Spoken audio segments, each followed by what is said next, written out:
टोळी आहे त्याचा प्रमुख विनोद जामदारे हा शस्त्राचा दरोडा टाकण्यासाठी त्याच्या टोळीला घेऊन आपल्या येरमाळा हद्दीत येत आहे अशी काल आम्हाला रात्री 11 वाजता माहिती मिळाली. त्या माहितीच्या आधारे आम्ही मग मी आणि आमचे स्टाफ असे लोक रात्री गस्त करत होतो. रात्री 1:50च्या सुमारास आपल्या धुळे सोलापूर रोडवरती येरमाळ्याजवळ कामत हॉटेल आहे. त्या कामत हॉटेलजवळ एक 4-5 दिवस आम्हाला संशयित ते दिसले. मग तेच असावेत आम्ही म्हणून त्यांच्याकडे जवळ जात असताना ते पळून गेले. तर मग रात्रीच्या अंधारात आम्ही पाठलाग केला त्यांचा. त्यातले 3 मिळाले. तर तिघांचे नावं जर विचारले तर त्यांनी सांगितले, एकाचं नाव विनोद जामदारे सांगितलं आणि बाकीचे दोघांची नावं बाबासाहेब भायगुडे आणि तिसऱ्याचं नाव गणेश मस्कर. आणि जे 2 पळून गेले होते त्यांची नाव विचारली तर त्यांनी सांगितले की आकाश गाडे आणि समाधान आगलावे. ते ज्या ठिकाणी संशयित ते उभारले होते त्या ठिकाणचा सर्च घेतला तर तिथं आम्हाला एक मॅगझिन मिळाली जी रिकामी होती, त्यामध्ये गोळ्या वगैरे नव्हत्या आणि ह्यांच्या हातामध्ये एक कत्ती आणि एक कटावणी मिळाली जी आता आपण ह्याच्यामध्ये बघितली. ते तिसऱ्या बाकीच्या दोघांचा आम्ही शोध घेत होतो. तर सकाळपर्यंत ज्यावेळेला आम्ही शोध घेतो त्यावेळेला आम्हाला सकाळी समजलं की बार्शी पोलीस स्टेशनमध्ये एका इसमाला पकडले आणि त्याच्याकडे जे पिस्टल आहे तर त्याच्यामध्ये पण मॅगझिन नाही. म्हणजे त्याचं नाव वगैरे विचारलं तर ह्यांनी सांगितलेलं नाव आणि ते एकच आलं. तर तो ह्या म्हणजे 5 जणांपैकी ते पळून गेलेला आहे.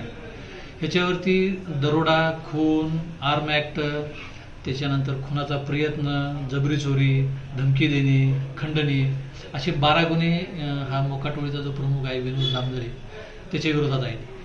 प्लस बाकी जो ज्याच्याकडे वेपन होतं त्याच्याकडे तो आकाश गाडे आणि त्याचा दुसरा एक साथीदार आहे जो मिळालेला आहे मस्कर. ह्या दोघांवरती पण खुनाचा नाही पण दरोडा आहे, जबरी चोरी आहे असे 6 गुन्हे दाखल आहेत, गंभीर गुन्हे. हा विनोद जामदारे जो आहे तो तडीपार आहे मोका गुन्ह्यामध्ये, सिंहगड पोलीस स्टेशन पुणे इथून. आणि कालच्या 8 मेला तिकडून तडीपार केल्यानंतर आपण त्याला पुणे आयुक्तालय, पिंपरी चिंचवड आयुक्तालय आणि पुणे जिल्हा इथून तडीपार केलेला आहे 56 कलम अन्वये. आणि तो सध्या 8 मे पासून आपल्या आंबी पोलीस स्टेशनच्या हद्दीमध्ये राहतोय. काल येणार होता अशी माहिती मिळाल्यावरून ही आपण सगळे प्रोसेस केलेली आहे.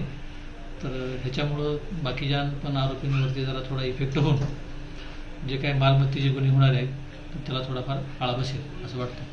आपल्या इथं जे गुन्हे घडत आहेत त्यात त्यांचा हात आहे का तसं काय नाही? आपल्या इथं ह्यांचं मेनली ॲक्टिव्ह जे काय म्हणजे गुन्हेगारीचं हे आहे एरिया आहे तो मेनली पुणेच आहे. हे राहणारे आपल्या हद्दीतलेच आहेत, म्हणजे ह्यांचं मूळ गाव जे आहे इथलंच आहे. परंतु मागच्या 25, 30, 35 वर्षापासून ते पुण्यालाच तिकडे स्थायिक झालेले आहेत. ह्यांचे कोणाचे आई वडील चुलते वगैरे गावाकडे आहेत, कोणाची शेती वगैरे काहीतरी अजून घेऊन येत असतील ते.